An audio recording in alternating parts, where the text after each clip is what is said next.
என் சத்தத்தை தேவனிடத்தில் உயர்த்தினேன், அவர் எனக்கு இரண்டாவது சொல்றாரு செவி கொடுத்தார் சொல்றாரு. இந்த இடத்துல என் ஆத்துமா ஆறுதல் அடையாமல் போயிட்டு சொல்றாரு. முதல் வசனத்திலேயே சொல்றது அவர் எனக்கு செவி கொடுத்தார். அல்லேலூயா, அல்லேலூயா. நீங்களும் நானும் ஆராதிக்கிற தேவன் செவி கொடுக்கிற ஆண்டவர். அல்லேலூயா. அவரை நோக்கி நம்ம கெஞ்சுகிற பொழுது, அவரை நோக்கி நம்ம முறையிடுகிற பொழுது, நம்முடைய வேண்டுதலுக்கு எல்லாம் ஆண்டவர் பதில் கொடுக்கிறவராக இருக்கிறார்.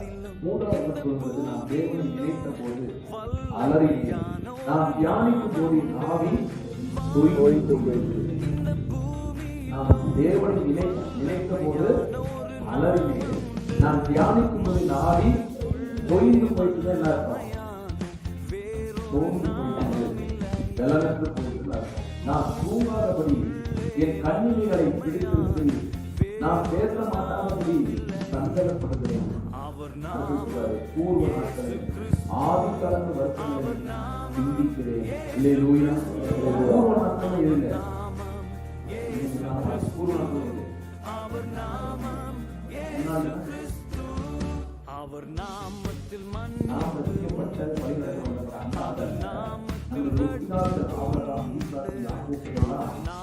எப்படி வழிநடத்தி வந்தார் என்பதை பூர்வ நாட்கள் நமக்கு. அல்லேலூயா. ஆதி காலத்து வருத்தங்களையும் சிந்திக்கிறேன். பூர்வ நாட்கள் அந்த நாட்களையும் ஆதி காலத்துல ஜனங்களுக்கு கொடுத்த வருத்தங்களையும் நான் சிந்தித்து பார்க்கிறேன்.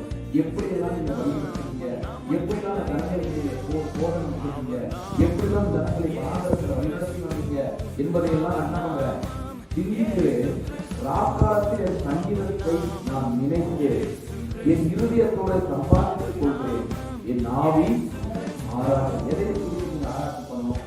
காலையில ஆண்டவர் செய்த அந்த வழிநடத்துறத நமக்கு எது வேறாக நம்ம கையில கொடுத்துருக்காருன்னா, முற்காலத்தில் ஆண்டவர் எப்படிலாம் நம்முடைய ஜனங்களை வழிநடத்தினார், எப்படிதான் ஜனங்களை கொடுத்து ரசித்தார், எப்படிப்பட்ட வியாதியும் ஆண்டவர் குணமாக்கினார் என்பதை நம்ம யாரும் என்ன பண்ணணுமா? ஆராய்ச்சி செய்யணுமா? அல்லேலூயா. அப்படி ஆசாரம் சொல்றாரு, என் ஆவி என்ன செய்வது? ஆராய்ச்சி செய்வது. ஆண்டவர் நித்திய காலமாய் தள்ளுவிடுவாரோ, இனி ஒருவரும் தயவு செய்யாதிருப்பாரோ, அவருடைய கிருபை முற்றிலும் அற்று போயிற்றோ, வாக்குத்தத்தமானது தலைமையிலும் ஒளிந்து போயிற்றோ, தேவன் இரக்கம் செய்ய மறந்தாரோ, கோபத்தினால் தன் உருக்கமான இரக்கங்களை உடைத்துக் கொண்டாரோ என்று அப்பொழுது நான் இது என் பலவீனம். அல்லேலூயா. ஆண்டவரை வழிநடத்த முடியாதா? இது நாம திரும்ப செய்து முடியாத அவரோகனாய் மாற்ற முடிவதற்கான ஒருவர் நான் நினைச்சிருந்தா அது என்னவா? என்னுடைய பலவீனம். எனக்கு அவ்வளவுதான், என்னோட வாழ்க்கை இவ்வளவுதான் அப்படின்னு சொல்ற இந்த காரியத்தில் ஏதோ ஒரு காரியம் நினைச்சு இந்த சுமந்து நின்றீங்கன்னா அது எதோ யாரோட பலவீனம்? ஆண்டவருடைய பலவீனம் அல்ல, அது உங்களுடைய பலவீனம். அல்லேலூயா. அப்பொழுது நான் இது என் பலவீனம், ஆனாலும் உன்னதமானவருடைய வடதத்தில் உள்ள வருத்தங்களை நினைவு கூர்வேன். ஆமென். அல்லேலூயா. வருத்தத்தை எப்படியாய் ஆண்டவர் முடிச்சுக்கிறாரா? நன்மையினால் சொல்கிறார். ஒரு வசனம் சொல்கிறது, அவர் யாக்கோப் எருசலேமுக்கும் யூதாவுக்கும் நன்மை செய்யும்படி நினைவு கூர்கிறார். நீ என்ன பண்ணாதீங்க, பயப்படாதீங்க அப்படின்னு சொல்லப்படுகிறது. அப்ப ஆண்டவர் நன்மை செய்யும்படியாக உங்களால நினைவு கூறும்படியாக நம்ம ஒவ்வொருத்தையும் என்ன பண்ணுங்க, ஆண்டவருக்கு உலகத்தில் ஏதாவது நடக்கும். அவன் உங்களுக்கு நன்மை கொடுக்கும்படியாக நீங்க வாழ்க்கைக்காக கொஞ்சம் மாற்றிக்கொண்டா மட்டும் தான் செய்வாருங்க, அவர் ஈசாக்கு மட்டும் தான் செய்வாருங்க இல்ல, நீங்களும் அவர்களை போல விசுவாசத்திலையும் அவன் நம்பிக்கையிலையும் உறுதியுள்ளவர்களாக இருப்பீர்களானால் உங்களுக்கும் ஆண்டவர் அதே பிரகாரமா அற்புதம் செய்ய வல்லவராக இருக்கிறார். அல்லேலூயா. அப்படிப்பட்ட வருஷங்களை நினைவு கூறுவேன், கர்த்தருடைய செயல்களை நினைவு கூறுவேன், உம்முடைய பூர்வ காலத்து அதிசயங்களை நினைவு கூறுவேன். என்னுடைய வாழ்க்கையில் நடக்கும் என்பதை நான் அந்த நாட்களில் செய்த அதே அற்புதத்தை இன்னைக்கு நான் நினைவு கூறுவேன். அல்லேலூயா. உம்முடைய கிருபை கிரியைகளை எல்லாம் தியானித்து உம்முடைய செயல்களை யோசிப்பேன் என்றேன். அதுக்கப்புறம் சொல்றாரு, நீங்க எப்படி பூர்வ காலத்துல உங்களுடைய ஜனங்களை எல்லாம் நீங்க ஆசீர்வதித்து கொண்டு வந்தீங்க என்பதை இந்த இடத்துல திரும்ப அவர் வெளிப்படுத்தி காண்பிக்கிறார். தேவனே, உமது வழி பரிசுத்த ஸ்தலத்தில் உள்ளது, நம்முடைய தேவனை போல பெரிய தேவன் யார்? அதிசயங்களை செய்கிற தேவன் நீரே, ஜனங்களுக்குள்ளே உடைய வல்லமையை விளங்க பண்ணினீர். யாக்கோப்பு யோசேப்பு என்பவர்களின் புத்திரராகிய உடைய ஜனங்களை உமது புயத்தினாலே மீட்டு கொண்டு நான் அதை நினைவு கூறுறேன். ஜலங்கள் உம்மை கண்டது தேவனே, ஜலங்கள் உம்மை கண்டு தத்தளித்தது, ஆழங்களும் கலங்கினது, அதை நான் நினைவு கூறுகிறேன். மேகங்கள் ஜலங்களை பொழிந்தது, ஆகாய மண்டலங்கள் முழக்கமிட்டது, உம்முடைய அம்புகளும் தெரிப்புண்டு பறந்தது, அதை நான் நினைவு கூறுகிறேன்.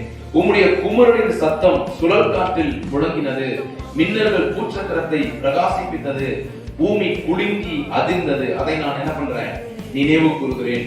உமது வழி கடலிலும் உமது பாதைகள் திறந்த தண்ணீர்களிலும் இருந்தது, உமது காலடிகள் தெரியப்படாமல், அதை நான் என்ன பண்றேன், நினைவு கூறுகிறேன். மோசே ஆரோன் என்பவர்களின் கையால் உமது ஜனங்களை ஒரு ஆட்டு மந்தையை போல நடத்தினீரே, அதை நான் என்ன பண்றேன், நினைவு கூறுகிறேன் என்று இதெல்லாம் ஆசா சொல்றதுனால உம்மால செய்யக்கூடாத காரியங்கள் ஒன்றுமே இல்ல. ஆமென். எங்க வாழ்க்கையில இன்னைக்கும் அதே அற்புதத்தையும் அடையாளங்களையும் செய்ய நீங்க வல்லவரா இருக்கிறீங்க. அதனாலதான் நான் தேவனை நோக்கி என் சத்தத்தை உயர்த்தி கெஞ்சினேன், என் சத்தத்தை தேவனிடத்தில் உயர்த்தினேன், அவர் எனக்கு செவி கொடுத்தார். அல்லேலூயா, அல்லேலூயா. பிதாக்கள் செய்த அதே நம்பிக்கையில விசுவாசத்துல நாம் கடந்து வருவோமே, ஆனால் தேவன் நமக்கும் செவி கொடுக்கிறவராக இருக்கிறார். ஆமென், அல்லேலூயா.